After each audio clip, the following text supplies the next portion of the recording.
Hey, you are listening to the Digital and Social Media Sports Podcast. And if you are, I thank you. I'm your host, Neil Horowitz. Hit me up on Twitter, NJ287, also on LinkedIn, the website. We can get every episode and more content, dsmsports.net. And also check out my platform, slyke.co, slyke.co, to collaborate with others to curate whatever content or examples or ideas you are looking for. Just a tremendous episode for you guys today. I've been wanting to talk to this guy for a while, been following his career for years, as you'll hear about. My guest on the podcast today is Joe Setley. He is Senior Director of Social Media and Content Strategy for Top Rank Boxing.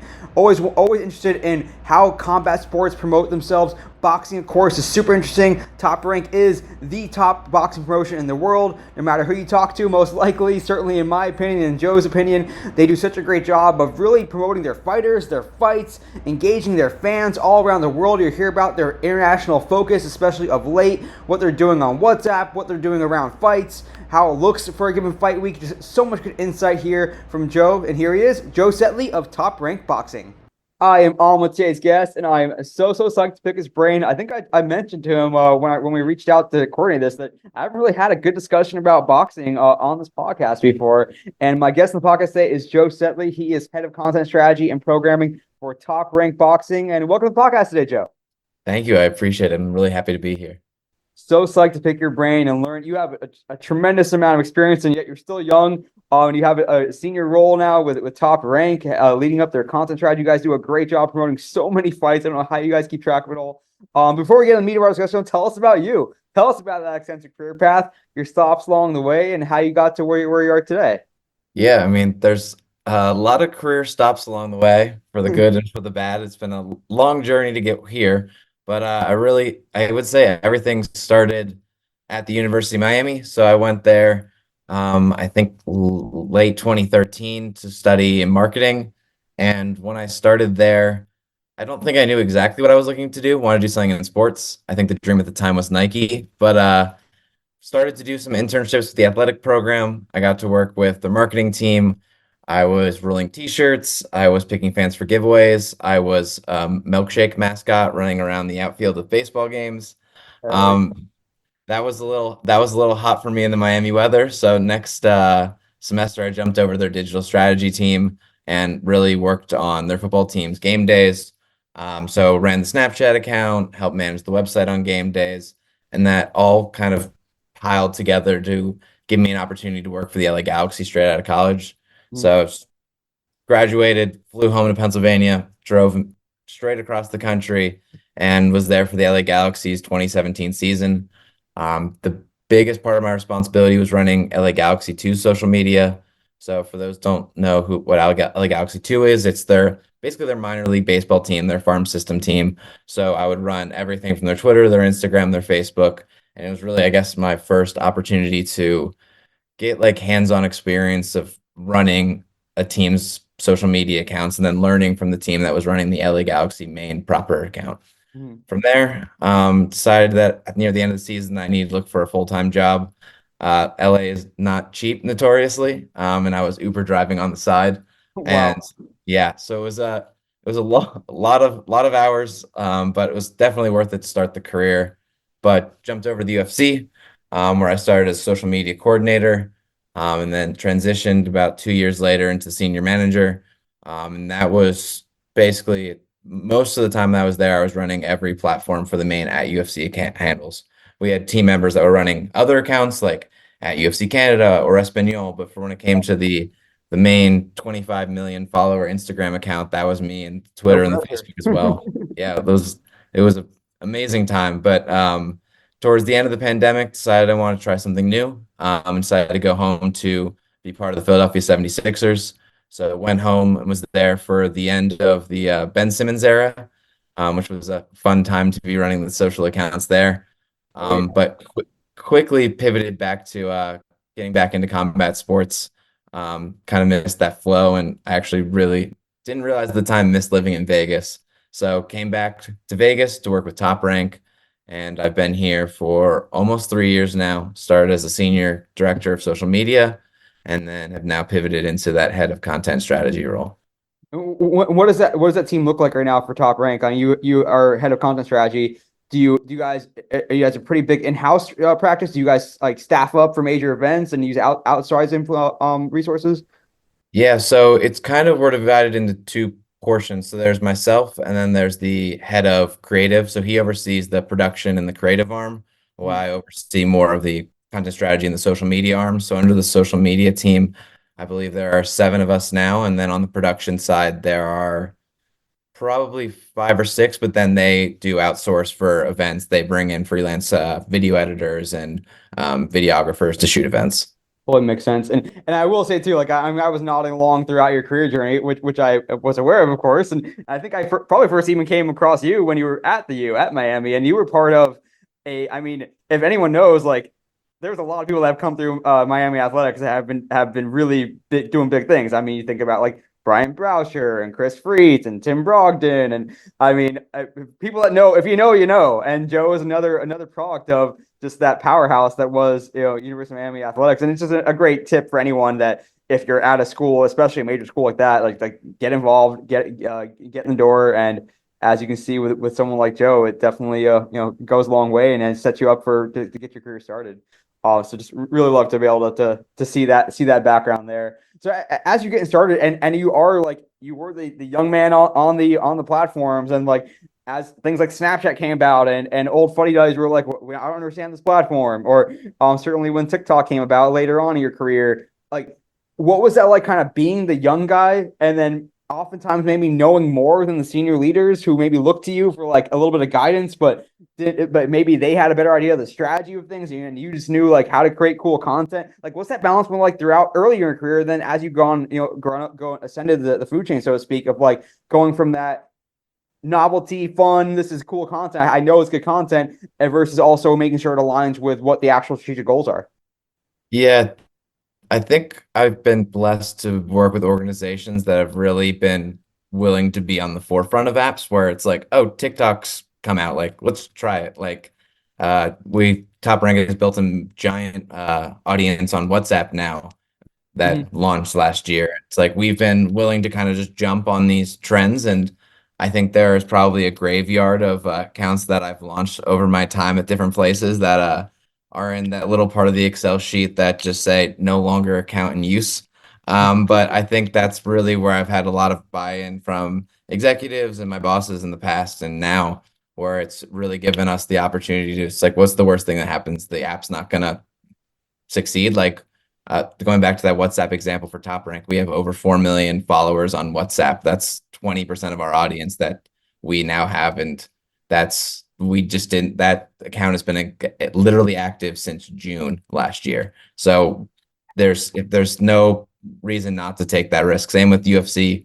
We launched the TikTok account and I think it was in the first 50 days, we had 1 million followers on it. Like, there's no real reason not to embrace the kind of new apps because, again, worst case, you discard it, but take that chance and hopefully you're going to get lucky a couple times and really be an industry leader for a platform that is just getting started. Yeah, I want to go. I want to definitely double click on that a little bit more, but I want to stay on this issue of not issue, but this question of also of I always joke with people in the industry that social media it'll keep you young, even like when you're 40, 50 years old, you still feel like you're young because you got to keep up with what the kids are doing. If kids are all jumping on this app, you better figure it out too, or at least have someone on your team that really knows how to figure it out and help set that sort of strategic guideline, strategic mindset. So as you have kind of aged up in this industry, like how have you found that of like I don't understand the TikTok trend, but this whatever 22-year-old on my team does, therefore I'm gonna help them help me and vice versa. Like how have you kind of evolved your mindset of I'm not gonna understand everything, but I it's my job to make sure that we utilize these things in a strategic manner that makes the best use of our limited resources. I think it almost just ties into exactly what you said is I used to be that 22-year-old. So I trust those 22-year-olds. I know that they know things that I no longer know. There are trends like the what's up, brother, or hey, brother, or whatever it was Yeah. a month and a half ago that I'm like, I don't exactly understand why this is good, but like when our coordinator's like, we should do this trend, I'm gonna say, hell yeah, brother.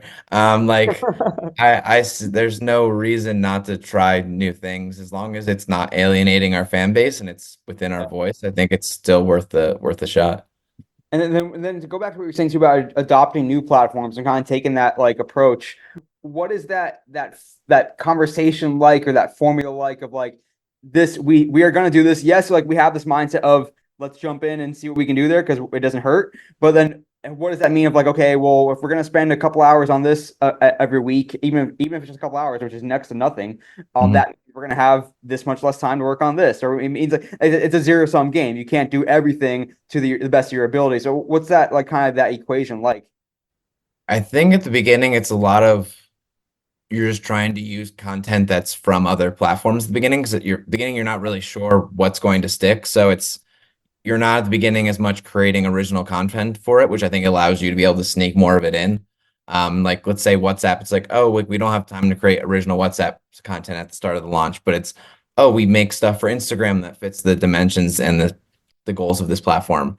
We have stuff from Twitter, so it's bringing in different content from other places where it's a lot more just programming it instead of original content. I think TikTok was probably the one that definitely took a lot more time and energy. And I think to your point, I was still younger and full of energy and in love with TikTok at the time. So I was fine spending an extra 3 hours making TikToks in my house after work because I just wanted to see what I could do with the app. No, hell yeah. And I think also like another variable at play, and I think a lot of people experience this with threads, is that there's not when something comes out, yes, you can repurpose, but then there's not always this infrastructure in place to make it easy to repurpose necessarily. Like when early on in threads, like there wasn't an API that you could just add another checkbox to your Chorus or to whatever platform you were using. You actually had to go and like use your mobile device and upload it manually. And it's like, what are we doing? So like even those little things come to play too. Of like especially when something's really early on and not yet part of that like main core base of platforms that these management tools that help support as well, which is certainly another variable to consider. Oh, and on fight night, when I'm running the short form channels, there's a list of things I need to do, and WhatsApp and threads are circled as a do not forget because yeah, it's still getting it in that muscle memory of needing to post on those platforms, especially when they don't have public analytics yet to be able to know if you're hitting it out of the park or not. Totally.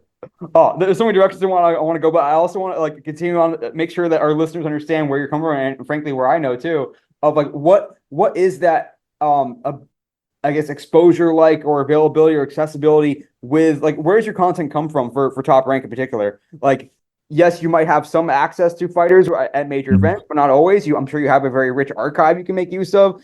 But like when you're thinking about the content you can create of like, okay, let's jump on this trend or let's post about this, and this. Like, where do the ingredients come from generally?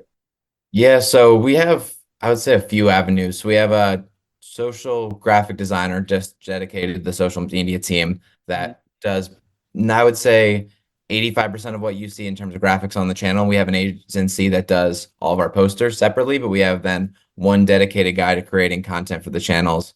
When it comes to YouTube, Facebook, and Instagram, we have from our production team, we request roughly, I would say, 15 to 20 videos a week that are like, we need top five of this, or we need an Instagram reel of that.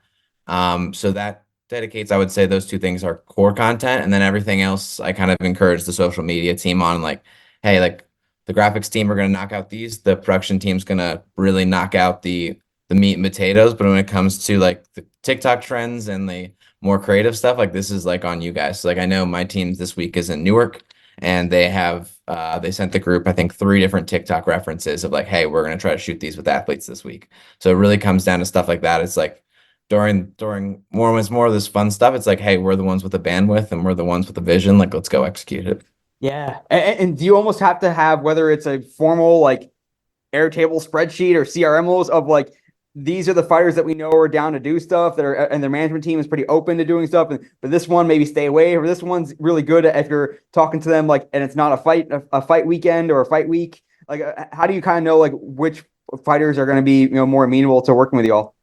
I would say we're usually shooting content with them on fight week and they're all cutting weight. So I would say they're all of their patience is equal at that time. They do give us, I would say, I there maybe is a handful of fighters that aren't pro social, but they are very far and few between. So I would say 99% of the time, if we need something, we can get it from these guys. So we're very lucky with a really great roster that kind of believes in what we're doing, and I think they've been able to see that their social numbers have grown alongside ours. Yeah. So I think they know what we're doing is working. And what does that kind of like timeline or template or whatever like that planning look like for a fight? I mean, you guys have fights seemingly almost like all the time, and there's always like you're thinking about the next one, by also promoting the one that's this week, but then someone's training for the biggest fight of their life and it might be coming up in 3 months. Like, how do you start to think about like this is our fight timeline? Or it gets announced, and there's like maybe a press conference to announce it, and then you have that training period that maybe you want to cover some of that to help build up to it. And then you have the fight week. Like I mean, my head's hurting just and spinning just trying to think about it. So like, is there a kind of like a project plan for each fight? Does it vary? Like, how do you start to organize that stuff? Uh, I would say it's all Um, it all depends. I mean, again, like you mentioned, some of the questions is, do we have a presser that's going to announce it? How soon can we get access to the athletes? When do tickets get on sale? What is the event schedule of the week?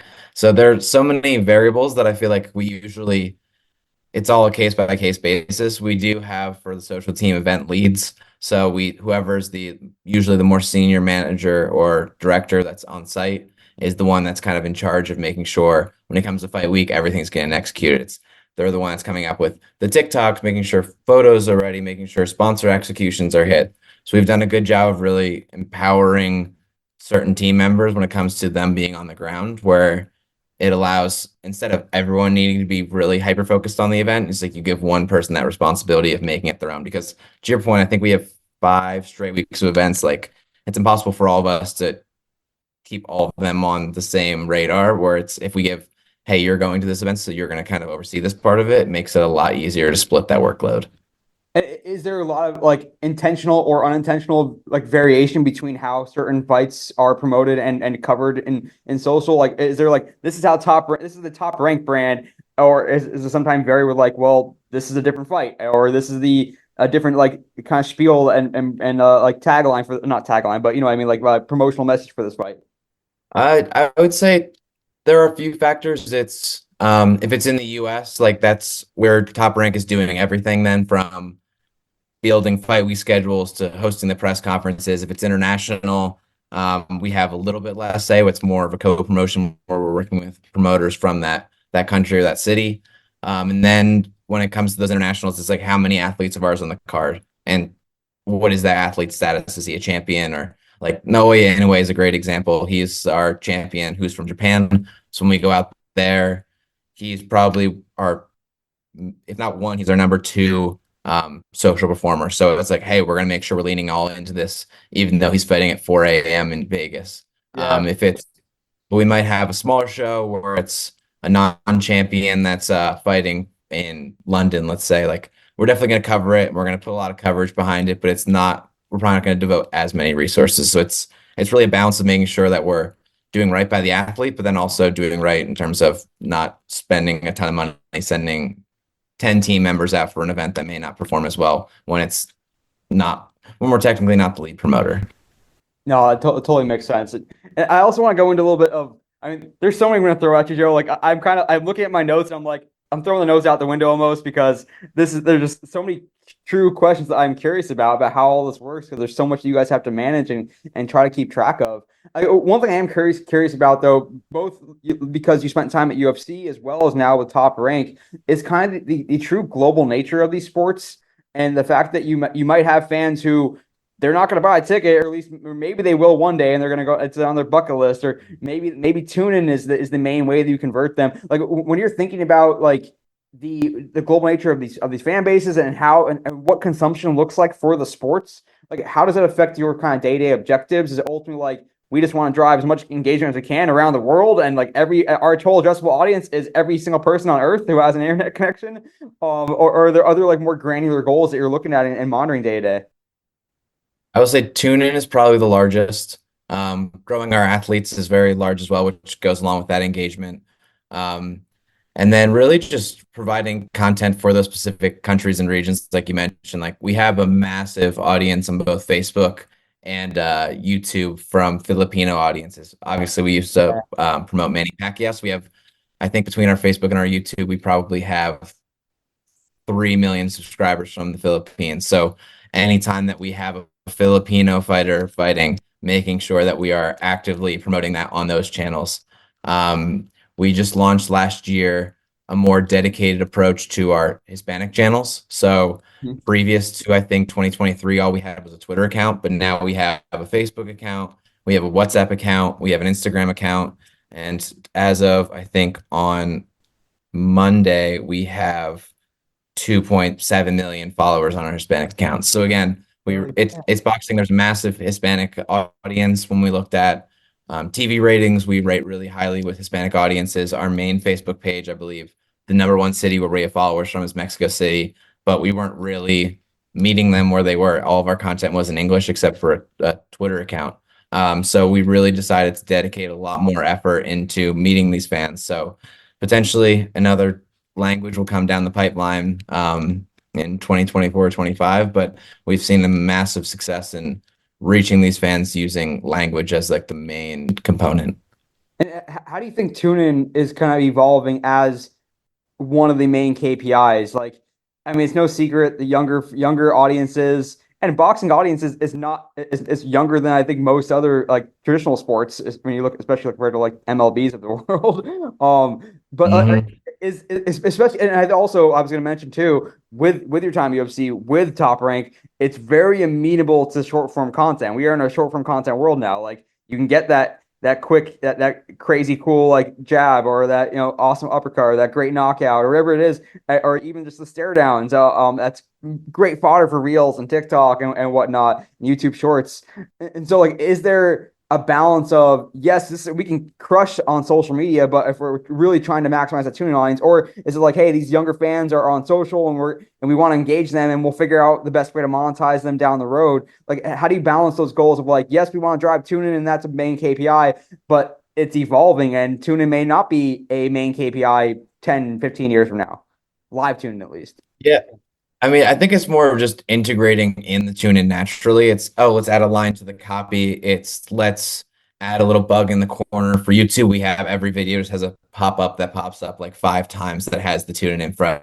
So it's not, we're definitely not trying to shove it down their throats, but more just meet them where they are and just kind of have it more as a subtle reference. Because to your point, again, we mainly are focused on promoting TuneIn on ESPN, and we have a global audience. So probably, I don't know the percentage off the top of my head, but a large part of our audience does not have access to ESPN. So we don't want to make it the like flashing graphics across all of the screens, but we just want to make sure that we're doing our best as a partner at ESPN to make sure that we're putting the message out there as much as possible. Yeah. What does it look like for that non-ESPN audience then? Like, do they have a local network that does carry it for them generally, like DAZN or something like that, or are they just kind of following along on social? Yeah, so we have deals with a bunch of broadcasters around the globe, most notably with Sky Sports. So we Okay. actually produce the international feed. So we have Christina Poncher, who is one of our reporters and hosts, along with usually an interchanging cast of who are her other counterpart is for the announcing team. It's been a lot of our young prospects lately. So we've had Nico Ali Walsh, Richard Torres, Xander Zayas. So a lot of these guys who are hopefully going to be the next face of boxing, being part of these international broadcasts, they're getting exposed to basically the rest of the world. And then we also do, for major events, we stream the card on our Facebook and YouTube channel to countries that we haven't sold the rights to. So mainly Philippines and Indonesia.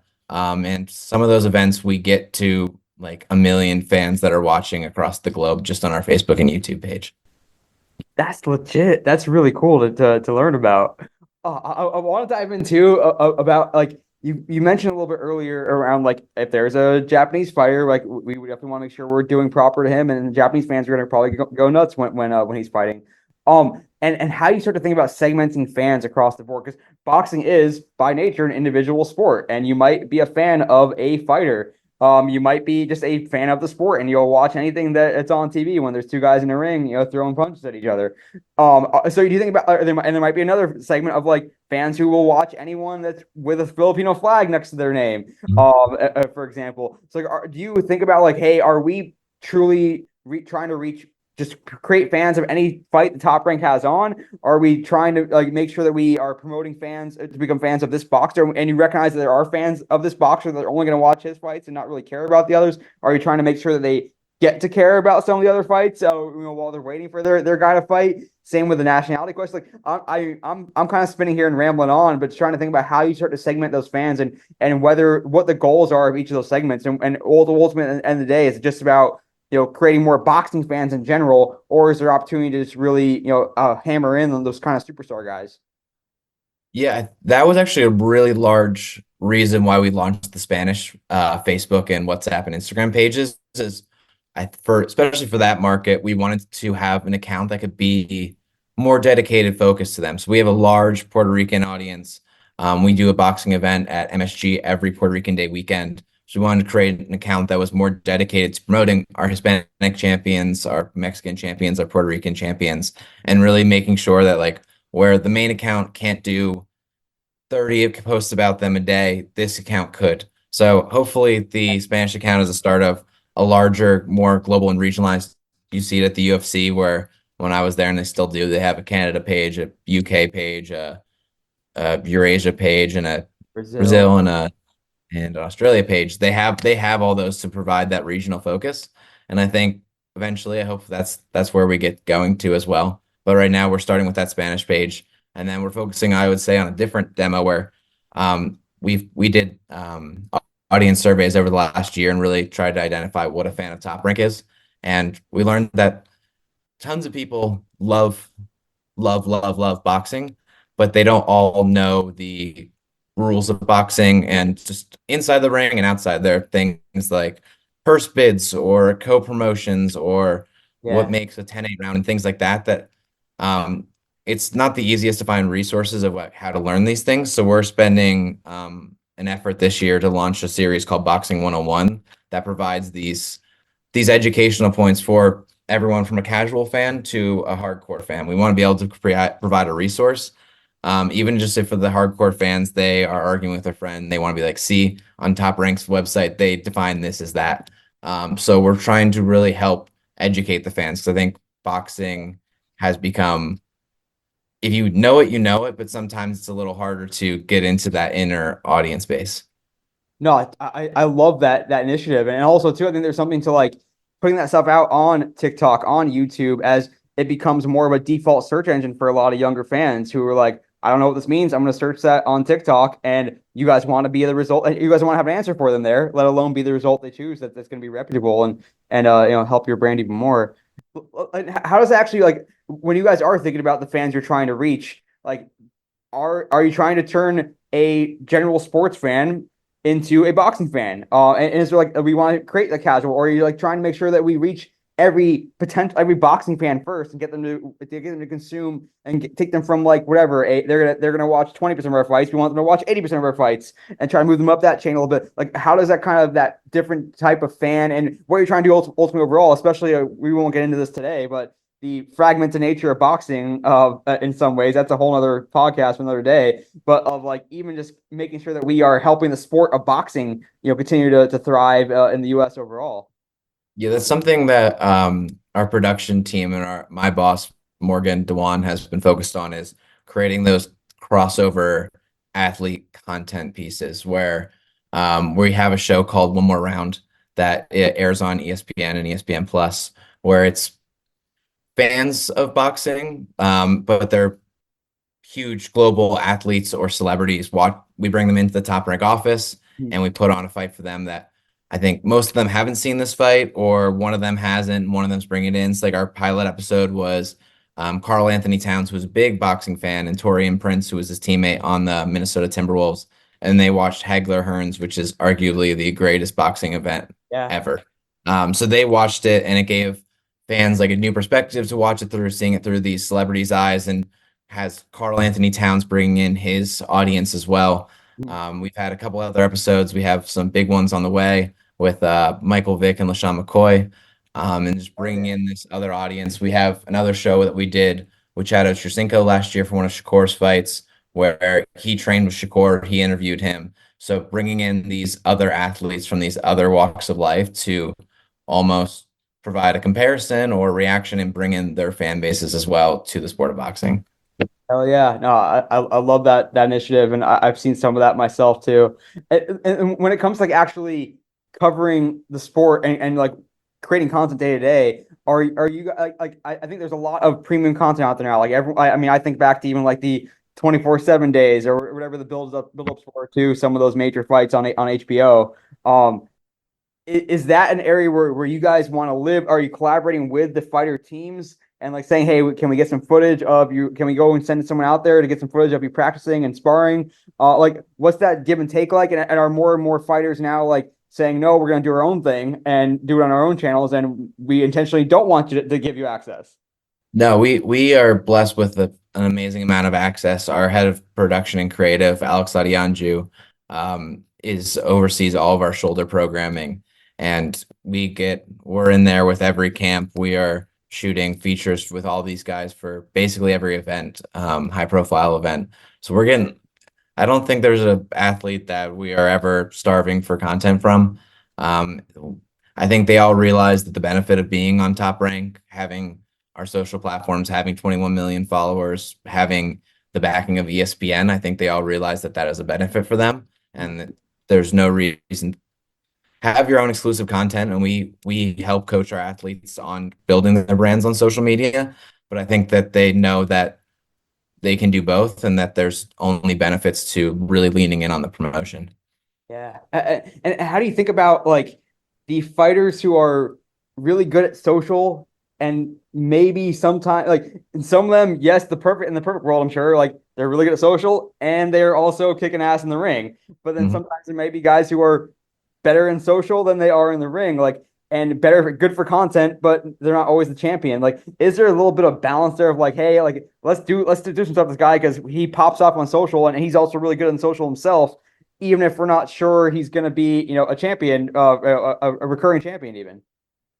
I think in my mind, all of our guys can be a world champion, and I always try to promote and position them that way. I think if we start promoting these guys as just like more of an attraction, it kind of takes away from a little bit of, again, we're like Top Rank is like since 1966. We've been like the longest boxing promoter around that exists today. I don't think we want to, no offense to the Jake Pauls, but more where he started. Of like, we want to make sure that we are presenting them as future world champions, like Jake is now presenting himself as. Like, we Yeah. don't really want to be like, oh, we're just using him for the social numbers. I think then that kind of takes you on a weird path.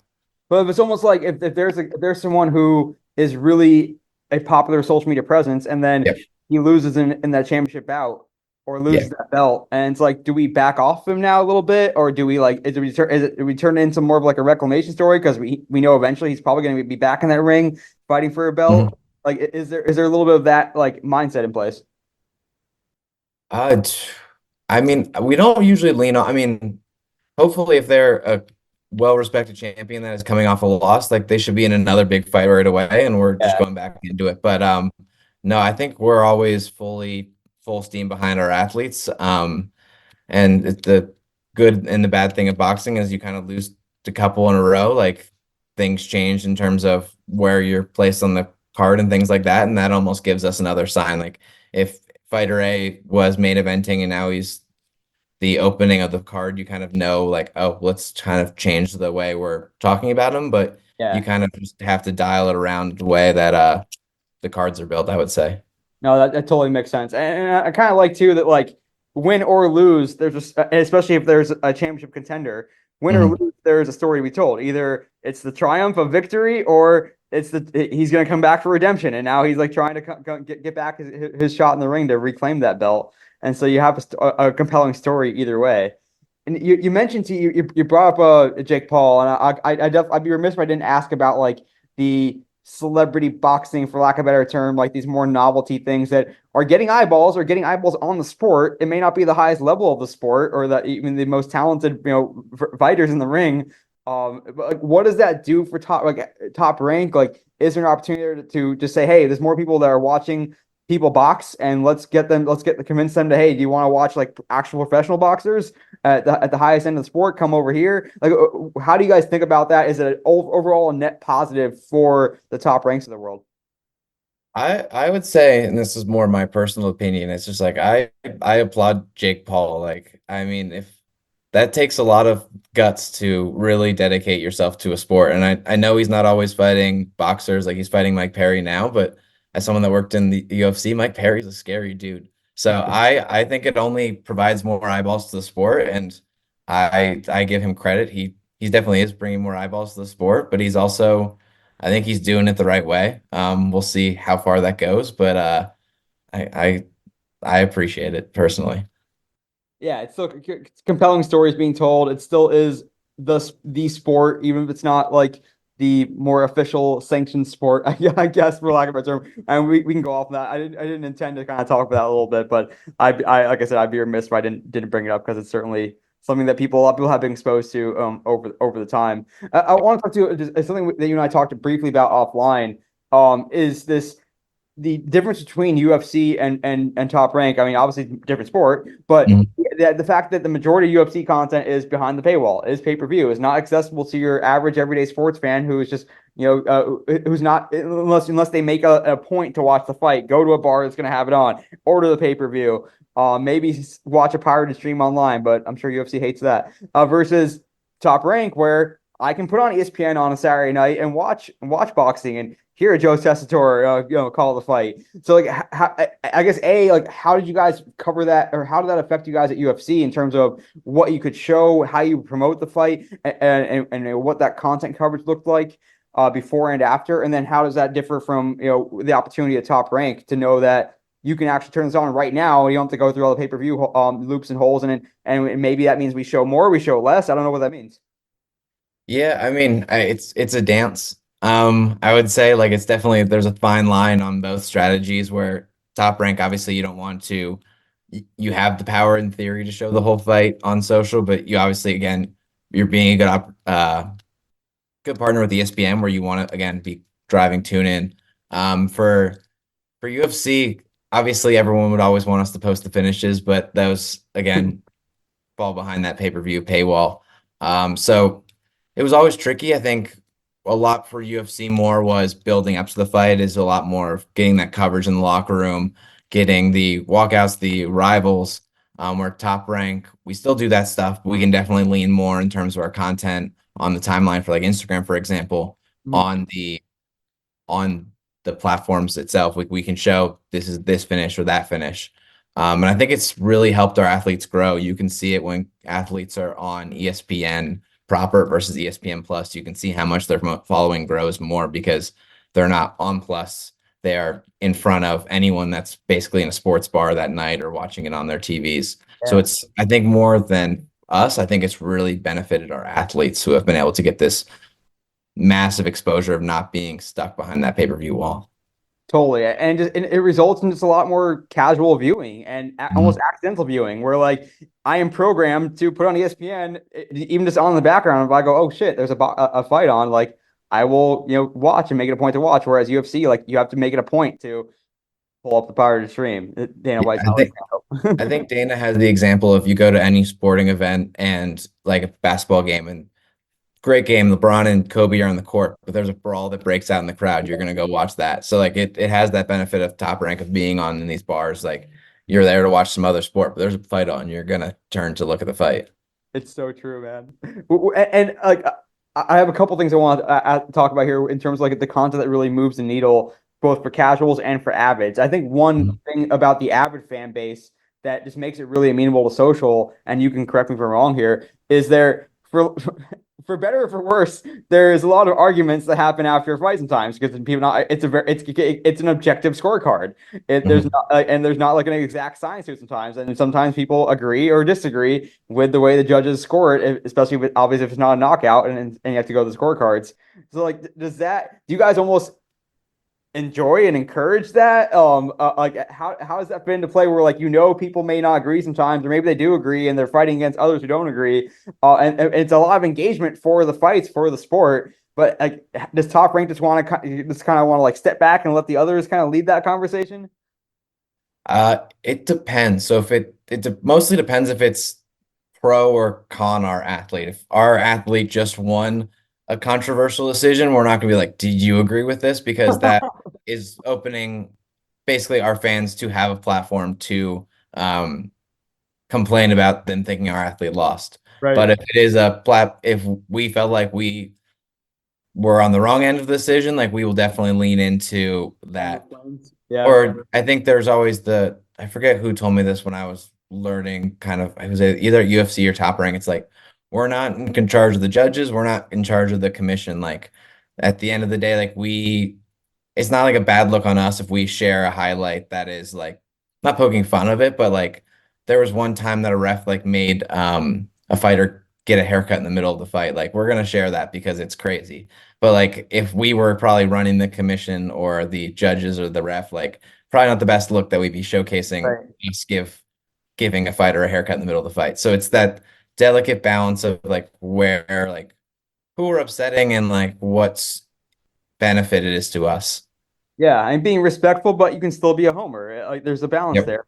I mean, heck, like I not to put a timestamp on this, but we're talking not that long after the U.S. got knocked out of Copa America, and I noticed like Fox Sports was very much like posting very provocative screenshots and video of the non-offsides call against Uruguay, and like saying this doesn't look offsides to us, or like putting a question mark or an emoji. So it's not exact analogy, but it's kind of along those lines.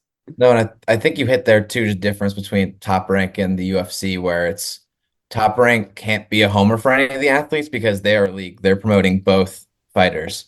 We're more just a promotion where we are promoting most of the time either the A or the B side. We're not always promoting both. So when it's a fight where we don't have promotional contracts with both guys, like we can hammer home our guy. Like this weekend, Shakur is fighting Artem, and Shakur's the only one of those two that is our guy. So we're going to go hard for Shakur the whole night. Same with Keyshawn Davis. But in another fight, we have Oshaki Foster fighting Robson Conceição. Both those guys are ours. So we need to make sure that we're staying more down the line on that fight. Do you look at the other promotions and how they're doing? Like, is there an intentionality of like this promotion does this really well? We should try to do it. Like, do you try to differentiate Top Rank from other promotions, or like how do you? Is there even that storyline of a fan might prefer Top Rank because their content's really good, or because they like their fighters because their fighters have a certain brand to them, or is it not really like that much of differentiation? Fans definitely have their favorite promoters, and you can see it in the comments where some people will be defending Top Rank, some people will be saying that Matchroom or PBC does things better. I wouldn't say that we're actively really taking note of the other promoters' content on a daily basis. I try to keep my view a lot more wide of looking at what NBA teams are doing, what Right. NFL teams are doing. But definitely in terms of how they do some things like press conferences and weigh-ins and how they present that stuff that is unique to boxing, we definitely take a closer look. Is there something that you think or intentionally want people to think about Top Rank compared to other promotions? Like they do this, or a Top Rank boxer is this, or the Top Rank brand is this. Like, is there anything that you really try to differentiate your brand over others? Something that we really do really well is we have boxing footage since 1966. So something that we made a very strong push and effort on is showcasing that vault. We now have a Facebook page that's called Top Rank the Vault that has over 600,000 followers.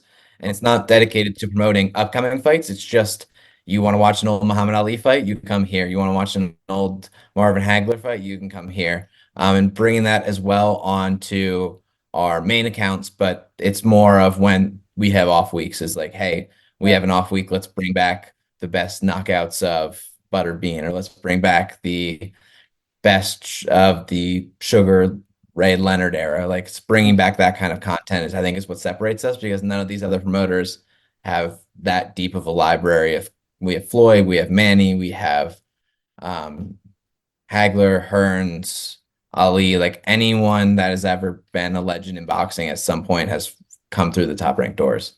Awesome. Well, I'm such a big fan of of utilizing archive too, and the fact that you guys are able to do that is music to my ears. It's a couple more minutes left here with Joe Setley of Top Rank Boxing. Joe, I can keep you all day, but I promise I won't. I know you have limited time and lots to do. But I want to just briefly ask about like the type of content that you find does pop off on social. I mean, I think the most obvious might be like the knockout punch when there's a knockout. But and there things like when people are whatever the coaches or trainers are saying ringside, or a boxer doing something maybe that's like out of the ordinary, like they're gonna do a dance after they're done sparring at a training session, or is it the intense training stuff? Is it the premium content stuff? Like, what do you find pops off that and what have you learned over time as you've spent more time there? It's definitely the knockouts, but also just something that you can tell a story behind. So we had over this last weekend, Nico Ali Walsh, who's the grandson of Muhammad Ali, fought, and after the fourth round, he separated his shoulder, and we put out basically footage of him trying to punch his shoulder back in or jump it and get back in, and like put the caption like he battled 2 rounds with a separated shoulder, and I think across platforms it's a 10 million views. So the knockouts are great, but also these weird moments in boxing, like the haircut, separated shoulders, fighter that whenever a fighter bites another fighter, like these weird like moments that you don't see every day are what really like break through the noise. The unexpected stuff for sure will stand out and pop up on the short form platforms. I'm trying to figure out what my last question is going to be for you because there's so many different, so many ones I want to ask.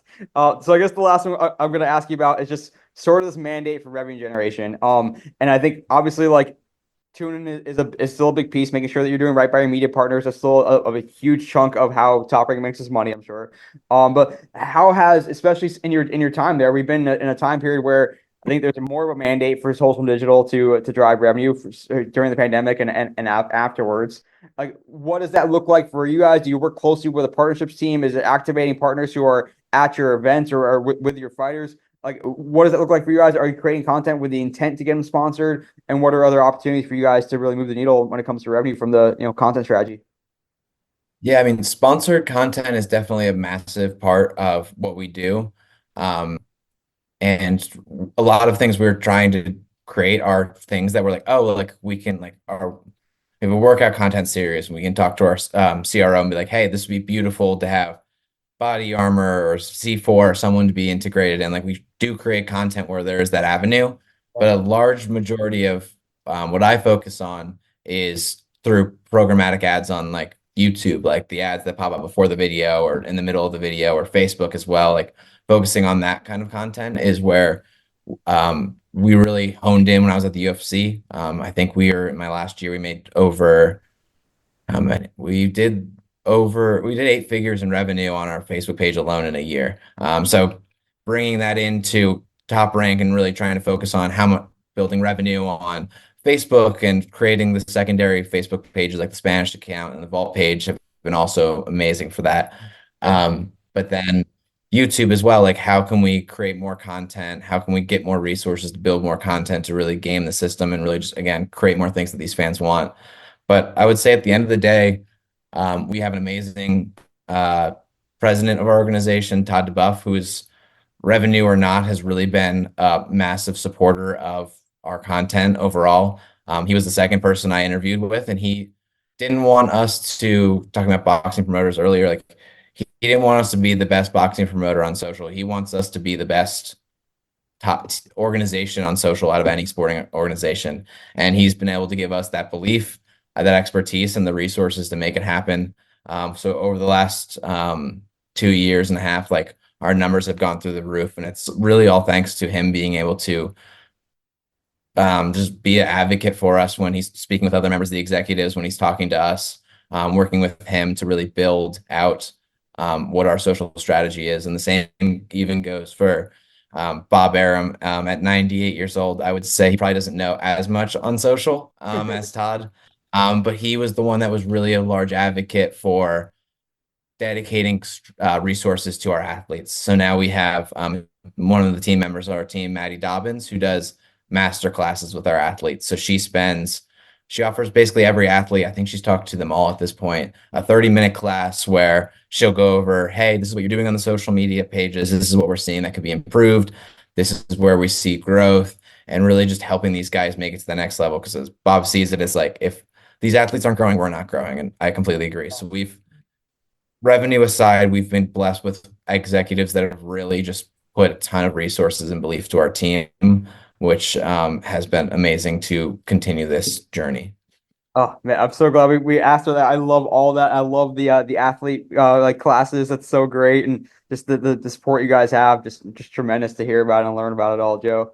We're gonna have some more fun with you though coming up in our 10 count segment. Stick around for that. First episode shareable stat coming up right now.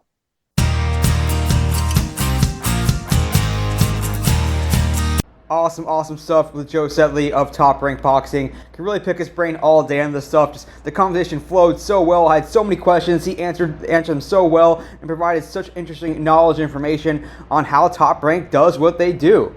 Certainly keep an eye out for them and follow all their content. But first, we're gonna have some more fun with Joe. But first, this episode's shareable stat.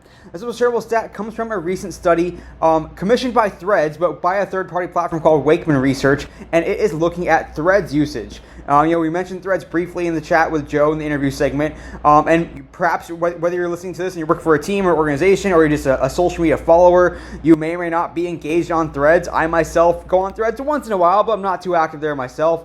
But Threads continues to grow. Their recent report, as of being around for a year, they have 170 million monthly active users. Certainly nothing to sneeze at, and right on par with Twitter almost.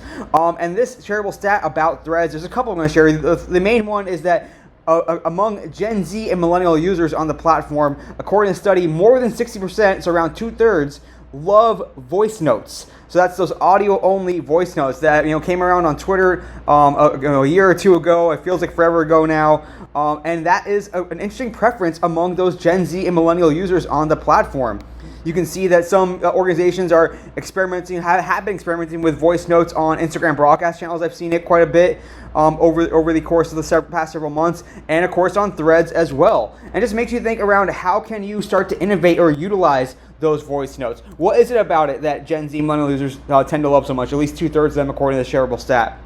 Could you have some fun with people trying to guess who said what and learn those those players' voices, those athlete voices? Can you use some of your broadcast calls that can help give people energy in the morning, or have your coach do some motivational speaking? Or how can you engage partners in interesting ways? We talked about the contest and sweepstakes elements as well. You can do the sounds of the game to give your audience something to listen to. When you have audio being the only focus, the only sense that you're really engaging at that time, you can have some fun with it. So if you really sit down and think about it, innovate on it. The other stat I want to share with you from this study was that 63% of Threads posts are text only.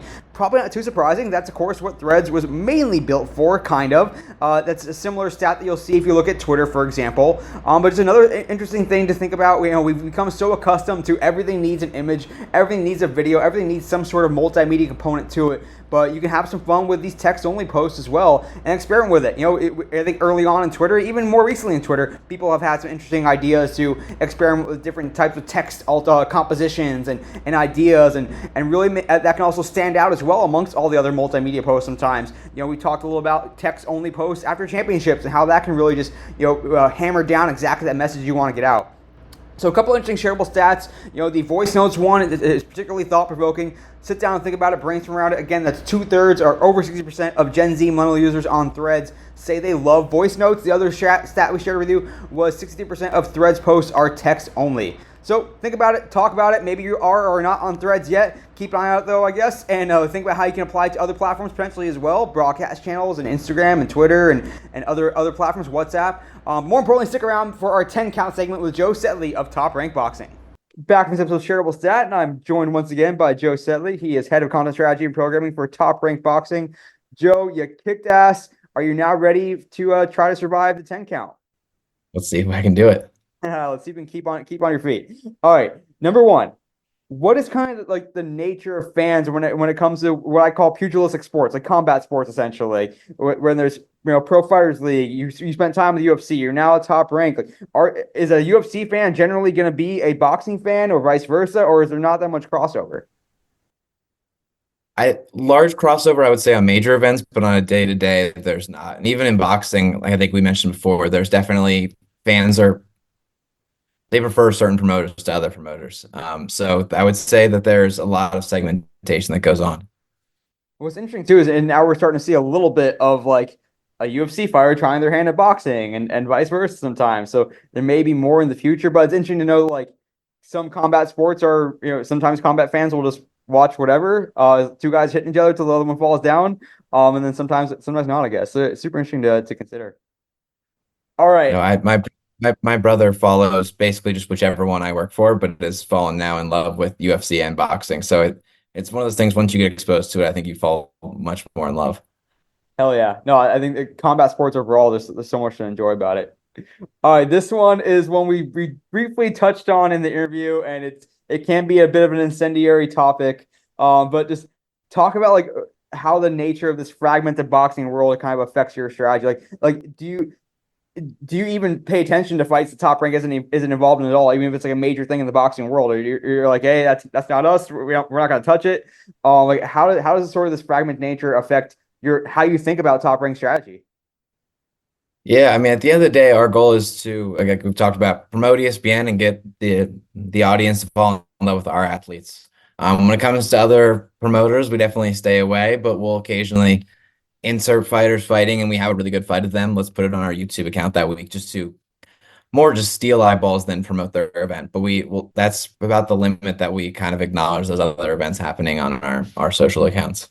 And you think is there going to be an inevitable day, whether it's in the next decade or 25, 30 years from now, when we have a single entity that runs all boxing?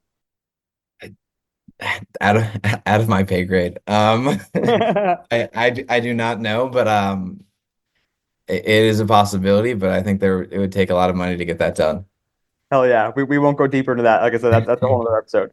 All right, number three. I want to visit your days with the Canes, with the Miami Hurricanes. I'm going to go rapid fire here. Most memorable game, most memorable marketing promotion, and most memorable piece of content that you worked on. Most memorable game is I worked University of Miami versus Clemson football game, and we were losing by so much in the first half that the entire marketing intern team was allowed to leave at half, because there were no fans that wanted to do activations anymore. Um, let's see, memorable marketing promotion was definitely when I was a milkshake and I had to race around the field. Oh, Um, at the beginning, it started with like everyone, basically the races were pre-scripted.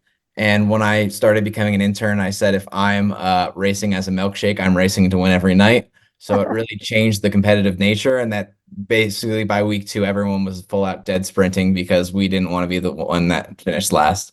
that's phenomenal. Um, and most memorable piece of content. When I was working for the football team running their Snapchat account, I over like Christmas break or Thanksgiving break, I waited in New York to get Snapchat spectacles at like the vending machine, waited for like 8 hours in the freezing cold, but then used those for like the next like five events, just capturing as much content as I could. Very much a fad product, but was really fun to be able to be one of like the first organizations that were using them from a team sports perspective. Hell yeah. No, I remember there was like a brief craze there when everyone was looking at spectacles. And I still think they're a viable product and they create some cool content. But Yeah, I love those stories. And I want to find some footage or a photo of you as a milkshake one of these days. I'm sure they exist. Number four for you, Joe. Tell me the brand, whether it's sports or not, or an athlete besides anyone in the top rank world that you think does a good job on Snapchat and why? Because I think we're trying to learn about Snapchat here. I think going back to your question earlier about when I get old and I'm not as hip on the trends, I do not follow Snapchat as much, but I will shout out the UFC because I know working on that account before that they do a really, really good job. Oh yeah. No, I think a lot of organizations that don't really use Snapchat as much as they should because there's still a ton of kids on there, a ton of young Mhm. people on there. And some organizations that do a good job though. And so I'll have to check out what you guys are doing too, and the UFC. Thanks to that recommendation. Number five. Tell me the lesson or story or experience from your time with UFC that most sticks with you. What's kind of like if you close your eyes or think about what really resonated with you back in your time with UFC. I think it was just traveling around the world with people. Like I was at one point, there was one stretch where I traveled 5 straight weeks and didn't go home. Like I've when I was at UFC, I think I was on the road an average of 2 out of every 5 weeks. So you get really close with the people that you're working with. You really begin, you either learn to love them or hate them. And I learned to really love the team that I would travel with on a weekly basis. So you definitely miss just that being 22, nothing in your bank account, but it really doesn't matter because you're traveling the world creating content. There are worse ways to spend your 20s than traveling the Mhm. world working for UFC. So that's a pretty cool memory for sure. All right, number six, we're coming down the wire here with Joe Setley of Top Rank Boxing. Um, your boss calls you after this. He's like, "Hey, we just got a new fight announced coming up in 4 months. What happens next? What do you do?" I ask a lot of questions. Um, I think we've talked about it before, but it's me ironing out. Do we have a presser? How soon to launch? What are we thinking on creative? Are we creating a promo to launch this? It's working with, we have a small leadership team between our marketing content arms, and it would be a lot of, I think, immediately jumping in a call and trying to iron out all the details of what happens from now. I try to, whenever I can, gather as much information as I can before we make that next step. So would spend definitely the next 2 hours of making a lot of phone calls and a lot of WhatsApp messages to the team. Yeah. Is it almost always focused on the lead fight on the card, or like are there cards where it's like, well, we're gonna spend 80% on the main, how do you kind of divvy up among the fights that make up a total event? It really depends on the card. And then like this week coming up in Newark, we have Shakur Stevenson, who is a bona fide pound for pound star. Definitely going to focus on him. We have an amazing title fight underneath of Shaki Foster versus Robson Conceição. And underneath that, we have two of probably these two guys will be the next big stars of boxing, Keyshawn Davis and Abdullah Mason in separate bouts. So it is definitely Shakur, Shakur, Shakur. But hey, there's this amazing title fight, and if you want to watch the future of boxing, you need to tune in right at the start of when we go live on ESPN. You don't want to wait to when Shakur fights. You want to be 8:30 Eastern. You want to be watching on ESPN. Yeah, no, that totally makes sense. I like that. Number seven. Yes, number seven. Number seven. I'm losing track here. Maybe goes back to a little bit to where it was above your pay grade earlier. You are made king of boxing. I'm going to make you king of boxing for one day. You get to make one giant change or mandate to the sports structure. What does Joe do? What does Joe, president of boxing, world boxing, do? Make it easier for collaboration between promoters. I think there are a lot of big fights that can be made, and I think we've seen a lot of them happen over the last 2 years, especially with Fury Usyk happening, and now a rematch with Fury Usyk. Like, I think there are a lot of these big fights that are just out of reach, and I think if there was a little bit more collaboration between the promoters, I think we could really see some amazing stuff. But I think boxing's heading in that direction already, but I would give it a little bit more of a little push. That is spot on. I mean, like for so long, people have argued like we don't get the fights that fans actually want because there's too much red tape between the promoters working together. I think finally promoters are starting to realize, all right, maybe we should give fans what they want, and put on the fights that people are clamoring for. So glad to hear it's heading in the right direction, and maybe one day we'll make you emperor of boxing too. That's too much pressure for me. Number eight, it's time for our food question, Joe. We always got to ask your food question. Tell me, first off, you live in Vegas, fun place to live, I'm sure. Tell me the best meal to get in Vegas and where do you get it? And then a little bonus question: does boxers tend to have like an epic cheat meal that you ever witnessed or heard about, either after the fights or after making weight? Yeah, so Vegas meal, if I'm just trying to eat something very unhealthy, Roberto's, which is like the local chain similar to Taco Bell. Mhm. If I'm trying to go out for a nice dinner, I love Momofuku at the Cosmo. And I don't think fighters' epic cheat meals exist as much anymore. I think everyone has nutritionists, Yeah. and they want their bodies now to be in tip-top shape. I don't think everyone's going out for pasta and pizza right after anymore. It's a lot more calculated, I would say, these days. Oh man, you're crushing my dream. I want a boxer to like go to In-N-Out and get like an 8x8 after they win their fight, like with a They might shake. do it. They might do it after the fight, but they don't do it before. All right, that's future content I want to see. I want to see after a big fight, after a big win, how about boxer sitting down to some gargantuan like meal like The Rock has on his Instagram and stuff. I'm sure we can figure that out. Number nine, tell me the boxer whose social media we should go all check out today and why. I'll give you two. So Richard Torres, who is a rising heavyweight, he won the silver medal in the Olympics. And I think has posted a reel a day probably for at least a year, probably a year and a half now. Like he's understands that reels are how you get a following on Instagram. And I think if you go to his, let me see if I can pull it up as we speak. You go to his Instagram, I think he has maybe, let's see. He's got 210,000 followers, but he's had reels that have hit 6 million views. He's had reels that I believe have hit 10 million views. Like he's figured out that just creating constant content benefits your exposure. And the other one is Emiliano Vargas, who is another rising prospect we have. And I think his just brand is really strong. Like the way he has his team shoot videos and photos, like it's very non-pieced together. Like you can tell it's very intentional, which I really appreciate.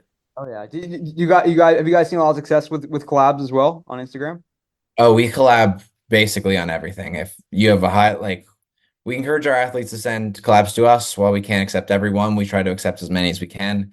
And if we're posting about a guy, we're sending them a collab. Like, no pressure on taking it, but we just want to make sure that they have the opportunity to if they'd like to accept it. Oh yeah, it's just a great, powerful tool that everyone should be, maxing out as much as they feel comfortable doing. All right, last one for you, Joe. Maybe the hardest question of the entire interview. You are talking to a really knowledgeable modern boxing fan. You go up to them and you ask them, who is the greatest pound for pound boxer of all time? Who are they gonna say? It depends what year they're born, I would say. But I think a lot of them would say Floyd Mayweather right now. I mean, I think everyone forgets that early Floyd was an absolute monster, and even he beat Canelo. He, at the end, obviously, was more picking and choosing his fights, maybe some would say. But in his prime, no one can mess with Floyd. I'll take that one for sure. I mean, I was just reading earlier today, and I don't know if we will ever match the epic drama that was Mayweather Pacquiao, like that Mhm. that first showdown that everyone was waiting for. It may not have been in their true primes, but still was the fight that we all wanted to see, and we got to see it. 1,000%. All right, Joe, you survived the 10 count. You knocked out all the opponents, all 10 of them. I'm losing track of my knowledge here. Your chance to take over the podcast and tell us your social media all-star to follow. Just tell us who they are, what platform they're on, and why they're following. Yes. Follow Harrison Green on Instagram. His handle is Harrison with an extra N at the end. I met him through UFC. I hired him back in probably 2021 or late 22 or late 2020. And he ran the TikTok account. He's now on his own, freelancing, and we brought him out for an event in Saudi, and if I could steal one person's skill set, it would be Harrison's. He's unbelievably creative and is not only creative, but he can back it up and shoot it and do photography and do everything that a young content creator should be able to do. Hell yeah, we'll link up his handle and maybe even check him out on Gondola too if he's on there and see some of the work that he's done. Oh, That's he's crushing it. I've never been a bigger fan of anyone on social media than Harrison. that's high praise. I will definitely have to go check it out now. And how about you, Joe? Where can you find you as well as all things Top Rank? But I don't expect you to name every single account because there's a lot of them. I will say I am not very active on my own personal social media, but you can follow me on at Joe Setley. Preferably just follow the Top Rank accounts. On Twitter, we are at TR Boxing. On Instagram, we are at Top Rank. Those are the two main ones I would say to follow from the start. But yeah, that's where you can find us. Hell yeah, and check out what they're doing. It's tremendous content, really easy, really fun to consume. Lots of great creative, lots of great graphics, obviously great video content. And no matter where you are, stick on ESPN on a given night. Saturday night, yeah. And it's a good chance you'll see some great high level fighting on there, and this Saturday included, depending on when you're listening to this. Cannot thank you enough for coming on the podcast today, Joe. Just great wisdom, great knowledge, helped teach us a lot about how one of the top boxing promotion in the world does does content. And thanks so much for coming on today. Perfect. Appreciate it, Neil. Loved being able to reconnect with and learn from Joe Setley, Senior Director of Social Media and Content Strategy for Top Rank Boxing. Just so much good stuff coming out of him. I love being able to follow along with what they're doing. While you watch the fights on ESPN, they're on a lot of Saturday nights. If you flip on ESPN, you will likely see a Top Rank Boxing match. So much good stuff coming out of Joe, and we'll certainly keep an eye on all Top Rank accounts moving forward. But that'll do it for this episode of the Digital and Social Media Sports Podcast. Thanks again for listening. As always, I'm your host, Neil Horowitz. Hit me up on Twitter, NGH287, also on LinkedIn, where you can see more content. The website, dsmsports.net, and also check out Slyke, SLYKE.co. Until next time, this is Neil Horowitz signing off for the Digital and Social Media Sports Podcast.